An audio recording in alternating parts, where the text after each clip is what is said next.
अस्सलाम वालेकुम नाज़रीन, आप देख रहे हैं JN न्यूज़ HD। आइए नजर डालते हैं आज की अहम खबरों पर। JN न्यूज़ रिपोर्टर खबर शान करते हैं। लाड़काना के अवाम सुनहरे ख्वाब दिखाकर भूख अफलास और माशी कत्ल आम के तोहफे दिए गए। शहीद बेनज़ीर भुट्टो के आबाई शहर लाड़काना से इंतकाम लिया जा रहा है। चेयरमैन लाड़काना समाजी इत्तेहाद, पुलिस इंतजामिया की जानिब से भत्ताखोर और क्रिमिनल्स के रहनुमाई और लाड़काना के सियासी समाजी कारकुनान पर झूठे मुकदमा दर्ज करके जाली हाफ फ्राई करने वाले अमल के शदीद अल्फाज में मजम्मत करते हैं। समाजी इत्तेहाद के सुप्रीम काउंसिल का अहम इजलास जेर सदारत चेयरमैन हाफिज गुल हसन जतोई के मरकजी office old general bus stand Larkana में मुनक्किद हुआ।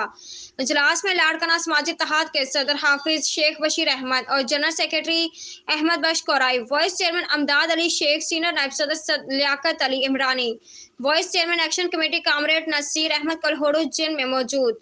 इजलास में लाड़काना समेत सिंध सूबे के सूरत हाल पर तफसीली गुफ्तगू करते लाड़काना में बढ़ती महंगाई, आबाद अमनी और लाकानूनियत कमिश्नर, डिप्टी कमिश्नर लाड़काना और पुलिस इंतजामिया लाड़काना के तमाम एसएचओ DSP है जिनके करप्ट पॉलिसीज के बायस अपने सीनियर्स को गुमराह कर रिपोर्ट पेश करके बेगुनाह नौजवानों को निशाना बनाकर पुलिस गर्दी के खिलाफ मजम्मती करारदाद पास करती। IG Sindh DIG Larkana SSP Larkana से पुरजोर मुतालबा करते हैं इस तमाम सूरत हाल का नोटिस लेकर लाड़काना से समाजी बुराइयों, बदअमनी, भत्ताखोरी, मंशियात का खात्मा करके अमन अमान को बहाल किया जाए।